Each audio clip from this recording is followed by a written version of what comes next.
Every who down in Who Newville liked the holidays a ton. But where to get great prices on gifts, they had no idea. None. They searched and they searched for great gifts under $25. Gifts for spouses and friends and even their toddlers. When suddenly one who shouted, Walmart has what you want, knowing they have Lego, Tree Hut, and no prices to flaunt. So they enjoy the holiday season as Who's often do. Cheering and shouting, Walmart has incredible gifts. Who knew? Find gifts they'll love under $25 at Walmart.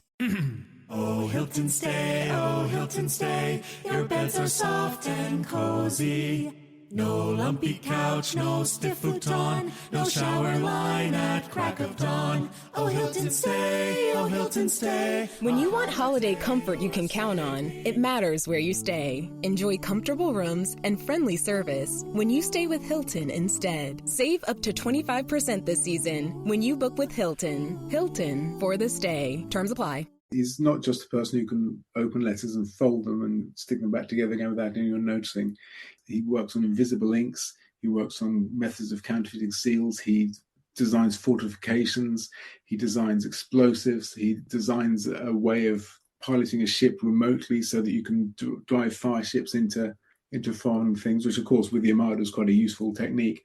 And he also, even at one point, seems to be behind designing a new sort of string for the viol that makes a dreadful instrument sound better than the best instrument. So he's kind of polymath, doing all sorts of stuff all over the place and desperately trying to get patronage, constantly asking Walsingham for patronage and constantly asking for continual employment.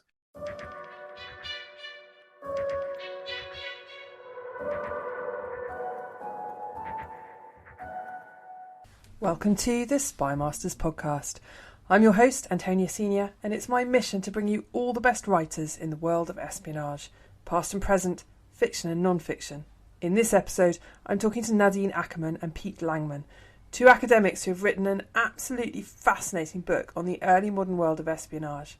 Spycraft looks at the tricks and tools used by early modern spies, and I found it utterly eye-opening. I have plenty more interviews with top writers coming up, including the novelists Jane Finn and Alec Marsh. So don't forget, subscribe wherever you get your podcasts. Don't miss an episode. And now I'll hand you over to me, talking to Pete and Nadine about early modern spycraft. Pete and Nadine, thank you so much for joining me on the Spy Masters podcast. It's our pleasure. Thank you. We're here to talk about Spycraft, your brilliant new book about the a physical history almost of spying and spycraft in early modern England. Could you just start maybe by filling in the listeners about the theme of the book and what brought you to write it?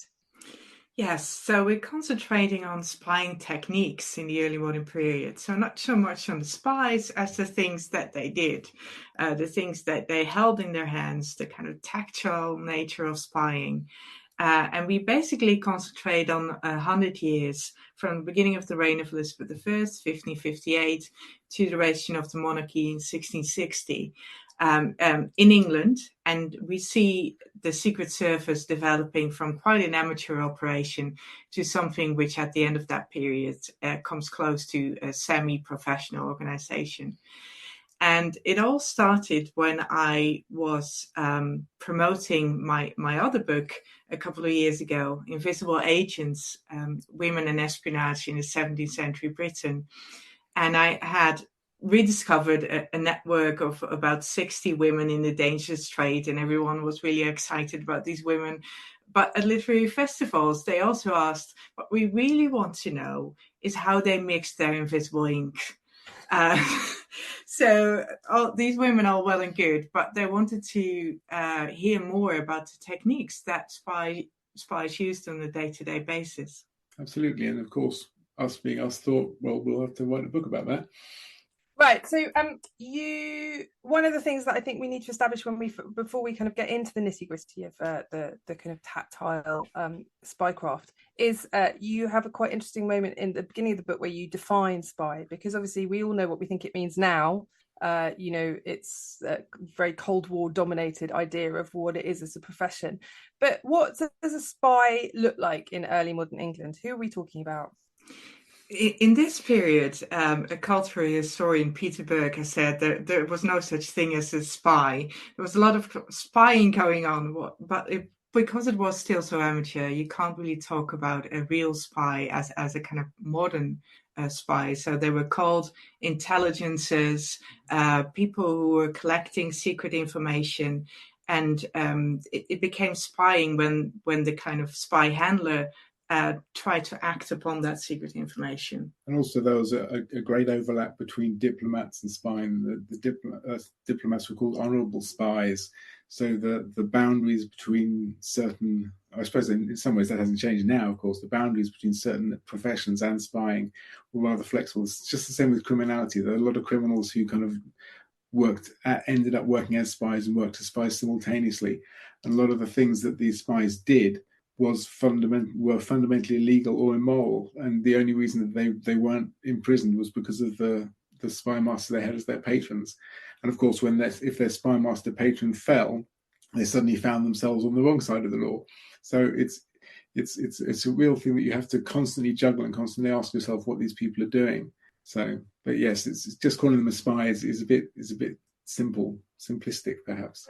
And there's no sort of centralized spy agency as we would think about it now. And you talk about patrons, and one of the things that you make quite clear in the book is that actually what was happening was there was quite a lot of competition between different potential spy patrons, and the idea even that you have one, monarch authorized spy master is also a bit of a misunderstanding.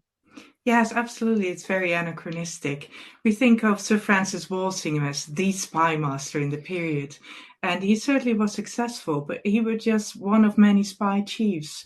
You also had the Cecils, William Cecil and his son Robert Cecil. You had the Earl of Essex, the Earl of Leicester. They all had their little spy networks, and they were competing with each other for information. And these spy chiefs were competing for favor from the monarch, from Elizabeth I. So they weren't necessarily sharing information. And all these men happened to hate each other as well. So they were really kind of rivals. Yeah, you can see really kind of writ large in the fate of Essex and of some of the things that Essex did. The whole Lopez affair was Essex trying to show off what he could do. Look what I can do. I can solve this great conspiracy to have him assassinated. And then, of course, after his rather foolish rebellion, he's cut off completely and literally. And then all of his the people he has working for him, the spies and the intelligences, are basically cut loose. And people like, Francis Bacon was one of them, and his brother Anthony Bacon. Anthony Bacon only seems to have survived because he was Francis Bacon's brother. But they're all cut loose, and most of them find themselves completely unemployed and then unemployable. But the good ones would, of course, have been grasped. And one of the spies that the counter-espionage agents we talk about, Arthur Gregory, is one of these who is cut loose. He wants to be one of Essex's crew, fails to get in, and that was probably quite a good thing for him, to be honest with you. There are many fascinating characters in the book, but you open with one in particular, Arthur Gregory, who you describe as the kind of early modern equivalent of Q from the Bond books, which I thought was a lovely description. So tell us about why you start with him, and tell us a little bit about what he's up to. He epitomizes the characters whom we try to capture in the book. So not so much the spies as the cues behind the spies, those who invent the techniques and those who perfect the techniques. And Arthur Gregory is unique in the sense that we have his name, so we could trace him in the archives. He was already famous during his own lifetime. You have William Camden, the historian who writes the kind of history of the reign of Elizabeth I, describing him as being an expert in the folding of letters. And that is what every historian ever since has repeated about Arthur Gregory. But nobody has really looked into him, what he could also do. And he does many things. Yes, he's not just a person who can open letters and fold them and stick them back together again without anyone noticing. He works on invisible inks. He works on methods of counterfeiting seals. He designs fortifications, he designs explosives, he designs a way of piloting a ship remotely so that you can drive fire ships into foreign things, which of course with the Armada is quite a useful technique. And he also, even at one point, seems to be behind designing a new sort of string for the viol that makes a dreadful instrument sound better than the best instrument.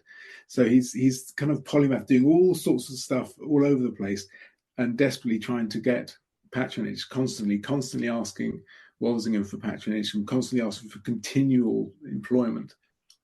That was one of the things I found so interesting was, you've described these guys as amateurs, and of course they are, and I suppose in the sense they're not salaried. But actually, given the constraints of the time, what we're talking about is actually quite sophisticated tradecraft. I mean, there's all sorts of elements to it, which I'm sure we're going to pick apart in the course of this talk. But what the overwhelming impression I got through reading your book was actually it was much more sophisticated than I think I'd understood. Yes, I think that the difference is that there were only kind of a handful of people who are really specializing in this. And once they die, or once they disappear, or once they get imprisoned, their expertise dies with them. So it disappears again, and the wheel needs to be invented again and again. But certainly the experts who are around are quite capable of handling sophisticated techniques. Yes, I suppose in that one respect, they are kind of artisan tradesmen who are working in a certain trade at absolutely right, in some cases, at an extremely high level. But unless they take on apprentices, which of course certain people did. I mean, Bacon and Philippes were both taken to France in the embassy of Sir Maurice Paulet, who ended up during the Barrington affair was Mary Queen of Scots' jailer. So he took them both to France on an embassy where they were to learn about the French. Well, Bacon went officially to learn about the French legal system, but obviously they worked a lot on cryptography while they were there because they were both really interested in it and carried on being interested in it. And Philippes' son was later, no, was it his brother? His brother. His younger brother was later sent to the Bacon's entourage as a kind of apprenticeship. So either they had apprentices or their secrets died with them. Right. And there are quite a lot of secrets to die. So you separate the book into different chapters. And maybe it might be quite useful to sort of follow your excellent structure to kind of talk through them. So you talk about, initially you talk about fraud and forgery being obviously the quite sophisticated way that people are trying to forge each other's letters and their seals, and that seemed to me to be fascinating. And you'd had to do so much work from a starting point about different quills and different inks, because obviously it had never occurred to me, but if you're trying to forge someone's, pen and ink letter, you have to think about what ink it is and what pen it is. Yes, absolutely. We start with that chapter because the letter is so important in this period. It's really the only means people have to communicate over long distance apart from a private messenger, which would be much more expensive. And of course, you never know whether you can trust that private messenger anyway. So the only way people had to communicate over distance is the letter. And I think the letter is different than we imagine it to be in our heads. The envelope wasn't invented until the 19th century. So in this period, people had their writing sheet, they wrote their message, and they folded that writing sheet, making it into its own sending package. And everyone had a unique way of folding their letters. So there was many ways how you could secure a letter shut. Right, exactly. So that when Arthur Gregory was referred to as an expert in folding letters, that's what we're talking about. Yes, absolutely. Mimic the style of other people's letter folding. But also his ability to be able to open them without it being obvious that they've been opened. And of course, one of the points of some of the folding techniques, and also one of the points of a wax seal, is to add security so that it's difficult to open a letter without it being obvious. And again, it's always important to remember and to remind yourself when you're working in this period that things weren't mass produced. So it's not just that the envelope hadn't been invented, it's just that when we think of a letter, envelopes are envelopes. They're all the same. I mean, you might get different brands, but they're all the same. At this point, every single letter is made by the letter writer or somebody affiliated with them, very close to them. And the closest you get to mass production is the paper will come from a certain paper mill. But I mean, in certain circumstances, there are very few paper mills certainly supplying England, because there weren't any paper mills in England at this time. It's a little later that the first one starts. So they're all coming from France, or it's all coming from France. But apart from the paper, everything else is, even the ink is mixed at home. And so we've got people, you look at the recipes for inks, and they're all fundamentally the same, but they're all different. So there'll be slightly different levels of black, and there'll be slightly different ways that they'll fade, and there'll be slightly different ways that they'll spread on the paper. And again, as you say, with the quills, everyone cuts their own quill, and you cut your own quill to the way that you write, and that absolutely changes the way that your letters are formed and the way that they look. And we have so many instances of people, I mean, individuals or kind of institutional people saying, well, we've got a letter from X, or we've got a letter from this place, and it just looks wrong. It's not folded right. The ink's wrong. The handwriting's wrong. I just don't believe that this is real. And this is continuous, because they're all very sharp at this in a way that we probably aren't now, because we don't notice some of the subtle gradations of hands and of envelope, letter packet folding and seals and all this stuff. It's just so fascinating. It's just the type of thing that, again, I guess with a kind of modern sensibility, it would just never have occurred to me. And I've read an awful lot of novels set in this period involving spies, and I've not, those sort of gradations of kind of ink is just an extraordinary way of looking at it. In terms of you writing that, I mean, I know, so you talk about these recipes for making ink, and it's obvious that you guys like to get a bit hands-on. Were you making these inks? Oh, absolutely. I think to understand what people are sort of experiencing, what they are noticing, it's so telling if you start just making such a recipe and you think, okay, what will it look like? Is there a real difference between these two? So we try to do that with inks, with seals, the folding of letters as much as we could. We stayed away from the poisons, so that's the only thing that we didn't try ourselves. Well, we'll check the headlines if you want. Yes. I'll watch out for that one. So, give me your sort of favorite alchemic recipe for making early modern ink. How would you do it? I wouldn't even know where to start. Well, the basic recipe for early modern ink at this time is pretty standard, really. It's an iron gall ink, and it's made by mixing gall water, which you make by crushing galls, which are the growths, the woody growths on trees that are caused when a gall wasp lays its egg in a bud or a leaf. And that's the tree's reaction to it, which ends up protecting the grub of the wasp. But you dry those and you crush them, and you then soak them in water, and some people say vinegar and some people say wine. It depends on the recipe. And you end up with a kind of mildly acidic solution of galactanic acid. Then you mix that with sulfate. So normally copper acid is the most common one, ferrous sulfate, which then precipitates. And that's, again, is a clear liquid. And that precipitates a very dark black precipitate, which I can't even remember the actual chemical formula for. It's in the book, so I can't offhand remember what it is. But it precipitates this very dark precipitate, which when you use, which is your ink, and when you put that on the page, it dries, that oxidizes, and it makes yet another substance, which is waterproof and permanent, very, very permanent. And so basically that's all the ink recipes, but you have various different, you can also use different sulfates. So you can use copper sulfate instead of, and the various vitriols all give a slightly different color.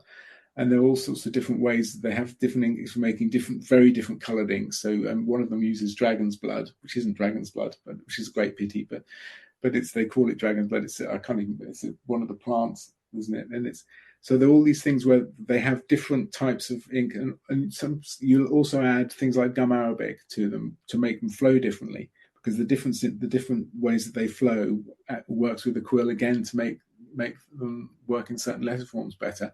And as we point out, it depends on the size of your letters and what kind of thing you're doing defines what kind of quill you use, whether you use say a swan or a goose or a crow.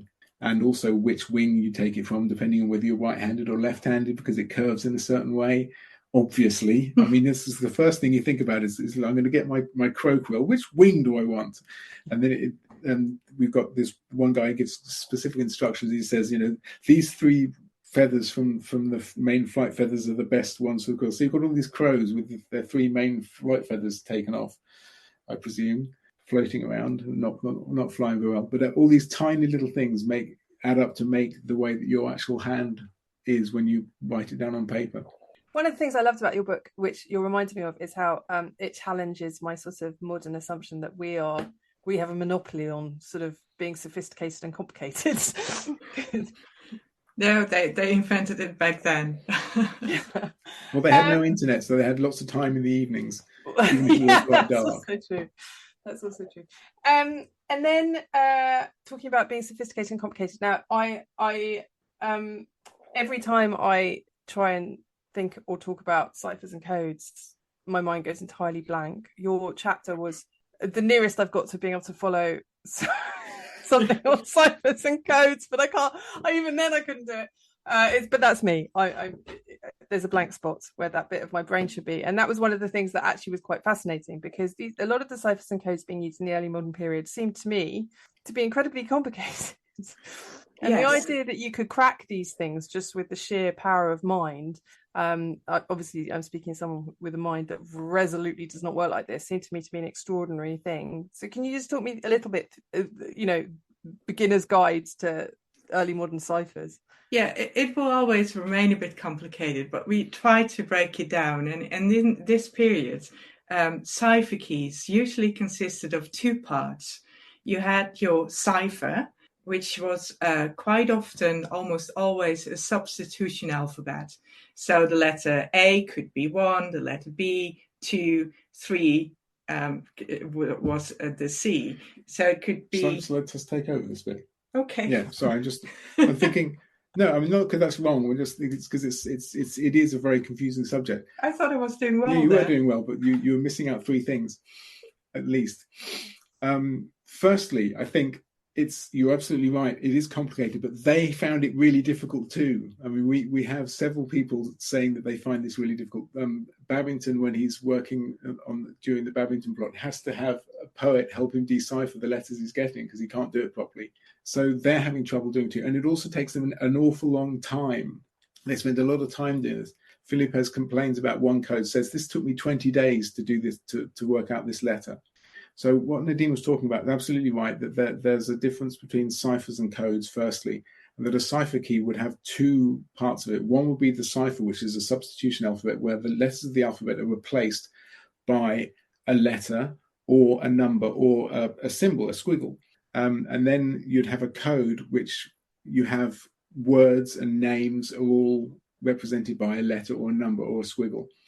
And so you end up with a kind of big menu of possibilities that you work from to actually encode and decode your letters. And it can be quite complicated. And you can have several cipher alphabets, and you can have nomenclature, which is the code of a number, say 44 being the king, and blah, blah, blah, blah. And you can have 30 of them, or you can have hundreds and hundreds and hundreds. We saw one with like 700 or 800 parts of the nomenclature, which of course is incredibly complicated and takes even longer because you're looking for everything, trying to think, just a minute, I'm sure there's a number for this somewhere, and it's in the middle of this page with all these tiny little numbers in. So yes, it is complicated, and it does take an awfully long time. And they knew that, and they spent an awful long time. These days, of course, you look at it and you think, if I can't crack it within 5 minutes, then I'm giving up. But it takes ages to crack these things. It takes a long time. It takes a long time even when you've got the cipher key, which is why we included the nicely written out bit of the Babington, one of the letters. Just say, decode this, and you'll see how long it takes. Could you just give us a brief précis of the Babington affair and how ciphers and codes fitted into it, just to give an example of how these things that we're talking about had real life application during the period? Yes, the Babington plot is one of the many plots that were designed to overthrow and eventually assassinate Elizabeth I and replace her by her distant cousin, Mary Queen of Scots. It's perhaps the most well-known plot because it led to Mary Queen of Scots' execution, and therefore it's obviously also the final plot. We look at it because they were using so many cipher codes during the unraveling of that specific plot. So we thought if we focus on a well-known history, we can just concentrate on the ciphers and codes, which is complicated enough, as you say. But we found that by looking at techniques, the stories became much more nuanced. And actually in the Babington plot, the key players change. We thought it was a battle between Elizabeth I and with Walsingham and then Mary Queen of Scots, whereas in fact, if you start looking at it, it's a battle between secretaries or cryptanalysts.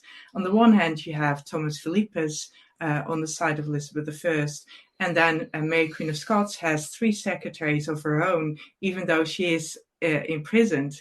And these 3 secretaries hardly get any mention in biographies of Mary Queen of Scots, whereas they are the key players. So, and these guys are sort of sending stuff in and out, and then they're trying to decode Yes, each other's missives as well. So it's a kind of game of cat and mouse, but done through cryptology. Yes, obviously this is the point. The battle lines here are people sitting at their desks. Yeah. That's where the battles are taking place. And what's happening, of course, is that the Mary's secretaries think that they're getting their letters through unencumbered, but they're being intercepted. And they're being intercepted by somebody who A is an expert code breaker and B actually knows what the codes are anyway. So because he's not just intercepting the letters, he's intercepting the codes. Because one of the cipher keys. Yeah, the cipher keys. Thank you. One of the things about ciphers and codes is that you need to know them at both ends. And what they were doing when they started off a communication with somebody, they used a relatively simple cipher key. Mary Queen of Scots. Mary Queen of Scots secretaries would use a relatively simple cipher key, and if they thought that the conversation was worth having, they would then switch to a much more complicated cipher key. And this happens with Babington. They say, we've responded to your letter, but we're going to send you a new key because you need a better key for this, because it's going to be harder for anyone to unravel if they intercept it, ignoring the possibility that they might just intercept the cipher key. Right. This is the nursery key and the mature one. How do you become somebody who becomes an early modern code breaker? So in this case, you had Thomas Philippus, who was trained on that diplomatic embassy. So diplomats used a lot of cipher keys. So he really got kind of training on the diplomatic job. But he was also a very skilled linguist. So he knew a lot of languages, and that is incredibly handy because if you're trying to break a code with frequency analysis, every language, the different letters are more frequent than others. So if you would use a different kind of schemata when you're working with the English language than you would be working with Italian or Spanish. So in order for you to recognize it, you need to be able to recognize the words as well in the end. So it's mathematics, but also a lot of linguistic skills. And Thomas Philippus was certainly really well trained. Yes, and it's also the kind of skills that you have if you like to solve puzzles. It's crossword breaking skills. That kind of mind is the one that people would recognize, that, this guy is going to be really good at this, we'll train him. It's just like academia. You see people have a certain way of looking at something and you think, actually, they'll be good for this and they'll be good for that. And these guys were picked up or ended up gravitating towards code breaking because they were very good linguists and they had this very good pattern recognition skills. And that kind of thing, you end up just in the same way that you would spot somebody who's obviously going to be good in a fight because he's, big and he's very good at having a sword. If you've got somebody who's kind of very good at sitting at a desk and working out things and speaks a lot of languages, you think not going to be a fighter, but might be rather good in the office. I think, sadly, I can neither do the fighting nor the coding, so I'd be absolutely useless in this period. With new, gentler scented Clorox disinfecting wipes, clean finally smells as good as it feels. On everything from lamps to ceiling fans. Even on your kid's toy shark. Oh, ouch. Clorox disinfecting wipes. Now available in... Ooh, crisp lemon. Find it on Amazon. Clorox. Clean feels good. Meet the computer you can talk to. With Copilot on Windows, working, creating, and collaborating is as easy as talking. Got writer's block? Share your screen with Copilot Vision to help spark inspiration. And use Copilot Voice to have a conversation and brainstorm ideas. Or maybe you need some tech help. With Copilot Vision, Copilot sees what you see. Let Copilot talk you through step-by-step guidance so you can master new apps, games, and skills faster. Try now at windows.com/Copilot. So as you pointed out that because there was a kind of innate flaw that these things could be cracked, then they were also using disguise and distraction to try and get communications through. So just talk to me a little bit about what you mean by that. Yeah, so if you think about cryptology has two branches. Cryptography, that's deciphering codes, but also steganography, which is hiding things, words in plain sight.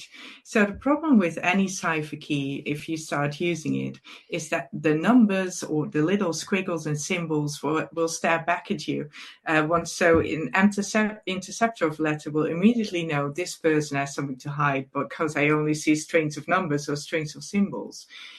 So another way of hiding things is using mercantile discourse, which is a steganographic technique that's hiding things in plain sight. And you could, for instance, say, I will order 12 gloves from Paris, where in fact you meant the army is going to invade Newcastle on Monday. So that letter looks completely innocent. And of course, the thing what happened to us after working for years and years on spies and knowing this, the most plain letters suddenly look coded. Where of course, sometimes a pair of gloves is just a pair of gloves. It's very true. Yeah. It's so easy to spot something. I know it's going on. I know what they mean here. I know because as Nadine said, this mercantile discourse, people really had fun with this. So there's one bunch of people we looked at who called Elizabeth I the Merchant of Newcastle and called Walsingham the Merchant's wife. Because they like playing around. So it was a deadly serious business, but they weren't po-faced until they were executed, of course. Yeah.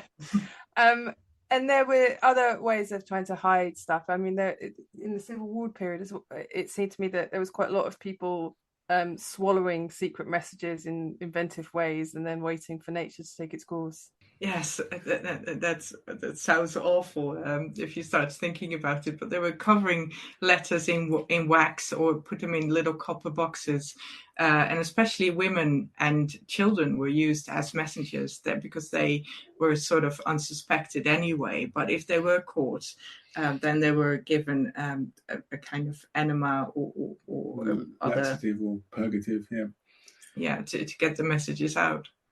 Oh, so both sides knew that this was going on. So even if you were an innocent woman, making your way between the royalists and the parliamentarians, you could find yourself being forcibly given an enema. Well, it's just like when the marigolds go on in the airports, apparently. Same thing. Nice. And the other way of hiding was obviously secret ink, which I loved your bit on secret ink. Obviously, I remember spending hours as a child, again pre-internet days, making my own secret ink out of lemons and things. And that's the thing. Lemons-based secret ink is a thing. But you have a fantastic chapter where you discuss secret ink and all its proliferations. Yes, we indeed loved invisible inks as well, and also the realization there is more than lemon juice. And in archives and libraries, it always says lemon juice letters, where in fact they had so many ways of mixing their invisible ink. A much more clever way of doing things was using alum and mixing that with a little bit of water, and that gives a very transparent liquid. And the great benefit of alum is that it's the only invisible ink which, after a water refill, will make itself invisible again. So when it dries, it becomes invisible. So that's the only one which sort of goes back to invisibility. And works several times. It will eventually fade, but you can do it several times. And the great thing about alum is you can also use it on fabric. And if you submerge that in water, it will reveal instantly. And it works with a heat reveal if you use it on paper, but just as lemon juice, just as vinegar or milk or urine even. But with a heat reveal, it takes a little while, and it's when it's scorched into visibility, it's there permanently. So it has its own complications. And you also liable to set fire to the letter, which of course is embarrassing. I was reading your letter of the 15th of March. Unfortunately, I set fire to it halfway through. Could you send it again, please? Yeah, there's so many letters. After reading, not before. Yeah, exactly. There's so many letters with scorch marks where you can sort of see, oh, this has gone nearly wrong. I mean, one of the great things about this, is that when you start to look at the materiality, you start to see things in comments. And so when we were looking through some of the interrogation reports about the aftermath of the gunpowder plot, we noticed that there were little things saying, make sure that he's, check that he hasn't got scarves, check that he hasn't got any handkerchiefs or anything, that he doesn't pass them to somebody. And you look at that and you think, why would anyone care if he's got a handkerchief? But as soon as you realize that alum works on linen, and of course it does, it's obvious that it does, because linen is made out of, paper was made out of linen waste anyway. So it's obvious that it does, but you never think of that. And then suddenly that comment about handkerchiefs and scarves becomes, check that he hasn't got any more messages on him that he's trying to hand to other people. God, that's so amazing. So by looking at the kind of, the physical properties of the things that you're talking about, it gives you new insights into the kind of broader documentation. That's so cool. And you were saying that, Nadine, that you can see the scorch marks. So can you actually, in the archives, there are documents that you can hold? Well, you probably can't hold them. You can sort of point at them in the archives, but that have sort of scorch marks on them from revealing the ink. Yes, absolutely. And sometimes you can hold the letter. Just sometimes they are loose in boxes, so they're not always bound into volumes. So sometimes you can really hold them up. And you see the scorch marks, you see where that's gone wrong. Also with the properties of normal ink, that kind of coal water and copperas, if you do not immediately mix it in a container, you can use both parts, both individual components as your invisible ink, and then reveal it with the other component. So you can have coal water as your invisible ink, refill it with copperas, or use copperas as your invisible ink, and then refill it with gold water. But if you make a mistake as the recipient, the sender has used copperas and the recipient thinks, I'm going to reveal it with copperas, you end up with an inky smear on the page. So you also see that in archives where people have just accidentally blackened half the letter because they were using the wrong reagent. And the publishers, when we send them these photographs, are like, why do you want this image? It's just an inky splodge. We're like, yes, it's an inky splodge. Isn't it wonderful? And they're like, huh? What are you on about? It must be amazing coming across these things in the archive and knowing what it is that you're looking at and understanding the material kind of consequences of these things. The only problem is you do get thrown out when you start trying to reveal letters with your lighter. They don't like that much. But we certainly thought, okay, what has sort of escaped the interceptor's attention? Because how many more invisible ink messages are there, which we'll never know about? Because, as Pete said, you can't really start making letters wet again or pouring some other liquid over it. And we certainly saw plenty of letters where people have tried to reveal invisible ink that wasn't there. They're like, we're going to check this, and it's like, okay, there's nothing there. And we've got letters saying, yes, I told you there was nothing there. Now you've wrecked the letter. So have you guys made your own different invisible inks then? Have you used alum yourselves? And please tell me you don't communicate by email, right? You communicate by alum. Tell me, please. Well, we sometimes do with our friends. It's the greatest feeling to send a locked letter into the post, and it just arrives as long as you put a stamp on it. it will make it through the postal system. So we would definitely encourage other people to do that as well. It's so much fun to start writing letters again. There is an invisible ink setting on Messenger, isn't there?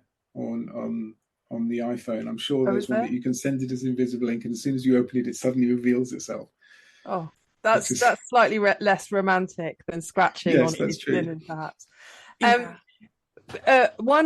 last chapter of your book, I hope you haven't done too many experiments on, and that's the bit on assassinations and kind of covert action, I guess, early modern style.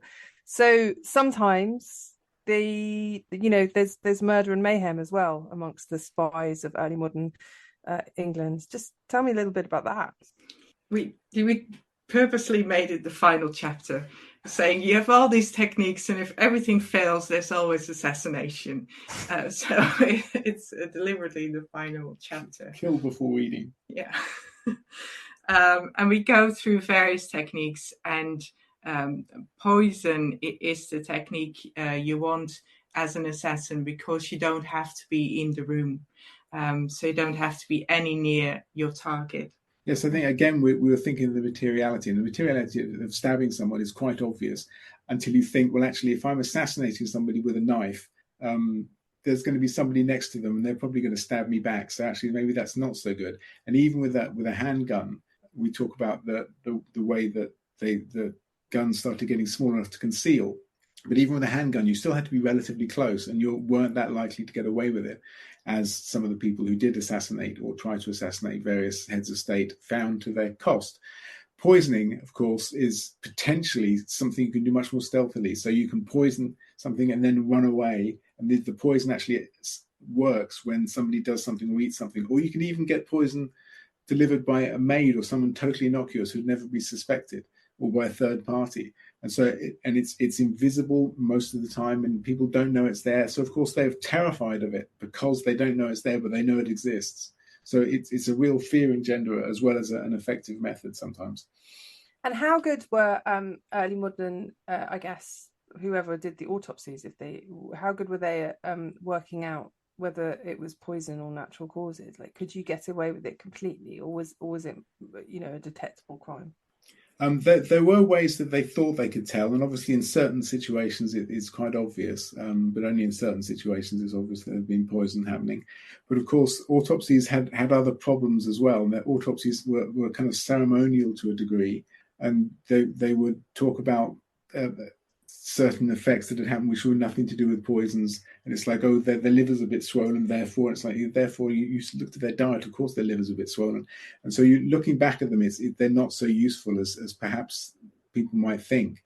So the real problem is that often they didn't even know that poison had been used unless they'd actually used it themselves. So unless you had actually given poison to somebody. What they did do is they had a lot of ways of preventing poison from working, whether they worked or not. In fact, most of them didn't work, but they had a lot of methods like unicorn horn, mithridatum, ferret, which is also called treacle, which I always think is quite amusing, the fact that the treacle is come from a panacea, an anti-poison panacea. So they had these things which were meant to prevent or cure poison after the fact, but they generally didn't, sadly. I mean, even in the Overbury case, it's still not plain, and it wasn't plain at the time, whether he was poisoned or just was so unhealthy and was poisoning himself by the amount of other things he was taking. Sorry, the Overbury case, you need to expand on that for us. Oh, the Overbury, it's basically Thomas Overbury was a friend of, I'm trying to remember all the people involved. It's so complicated. My brain seizes up sometimes.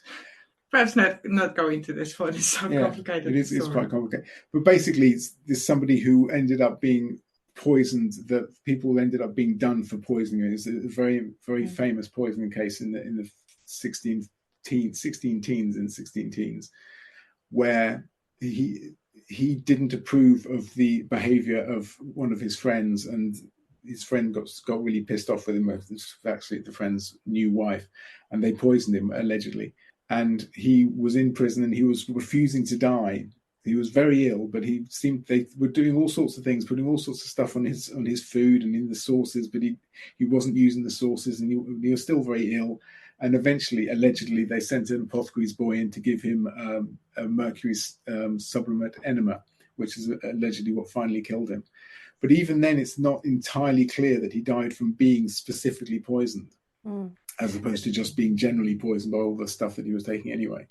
Yeah, and as you say, I mean, how do you work out what's poison and what's just the terrible lifestyles and diets? Yes. Well, I mean, also because a lot of the things that people did as a general matter of course were very toxic. Arthur Gregory poisoned himself to a degree with experimenting with certain things to make help make counterfeit seals. People used to take a lot of different preparations which they thought were healthy, but actually you look at them and you think, sorry, you're taking this for your health? This is not a very... Bacon, for example, used to take a maceration of rhubarb every month, and it was particularly to purge himself. So he knew that it would make him vomit, but that was the point, and because rhubarb is poisonous. If you eat too much, it'll make you ill. But the thing is, they would in that case they used it, and the poison for a particular purpose. But people messed with heavy metals more than they ought, and they used to experiment. If you were doing any sort of alchemical stuff, you're regularly using mercury, not very good for you. And so lifestyles were kind of not very conducive in those days. You say, just rounding things off, you say that this period that you're covering, you talk about it being kind of the final years of the 16th century and the first few decades of the 17th century as being prime years for the theory and practice of English espionage. Why do you think those years particularly gave rise to so much inventiveness, so much kind of tradecraft, so much exciting history? I think in the beginning of the period, when you have Elizabeth I coming to the throne, she's replacing a Catholic, Mary, and she's surrounded by Spain and France, and there's another claimant to the throne, Mary Queen of Scots. So she feels threatened, and they are trying to protect her by gaining secret information and intercepting letters. During the civil wars, because it was relatively quiet during James's reign, apart from the blip of the gunpowder plot, there was no real need for spying in England at the time. But you see, it's becoming an issue again during the civil wars, and a lot of things change because the entire countries, the three kingdoms, are in disarray. And you see a lot of women also getting involved at the time. Because when everything is stable, they didn't really want to use women because women were seen as not really credible. But when during the Civil War, when the men were on the battlefield or actually had fled to the continent, a lot of women just took over and became involved. You see everything stabilizing during the interregnum, when you have Cromwell sort of realizing, instead of relying on a lone wolf, I'm just going to put a couple of men into one room and they're going to share their tradecraft with each other. They're going to share their information. So Cromwell built a kind of the first English intelligence unit. So you see black chambers also popping up in England. Black chambers, you'll have to define them briefly for us. Yes. So you have 10 men sitting around a table in a room. One opens the letter, the other copies it, the other translates it. There's someone specializing in ciphers and in codes. There's an expert in invisible ink. And within hours, they have opened all the mail and refolded it again, hoping that the recipient is none the wiser. So Cromwell started the General Post Office, not so much to deliver mail, but to intercept mail. So that is, I think, a great realization of this period. That's how the General Post Office started, to properly spy on mail in a kind of most efficient manner. And it's specific. It's explicitly done for that reason. He says, this is why we're doing the General Post Office. It will allow us to read everyone's mail and stop plots from happening. That's extraordinary. I've always had quite a soft spot for Cromwell, but I'm going to have to rethink that. On that note, I think that was absolutely brilliant. Your book is so full of amazing little details and extraordinary facts and incredible stories. So I absolutely urge anybody listening to go out and buy it, because we have barely scratched the surface. We have applied heat to one word of it in order to reveal it. But there's so much more to read there. So go out and buy it, everybody. And Nadine and Pete, thank you so much for joining me on Spy Masters. Thank you for having us. Thank you so much. Thank you for listening. Don't forget to follow, tweet, spread the word so that we can keep bringing you more brilliant writers talking about spies. Don't miss an episode of the Spy Masters podcast.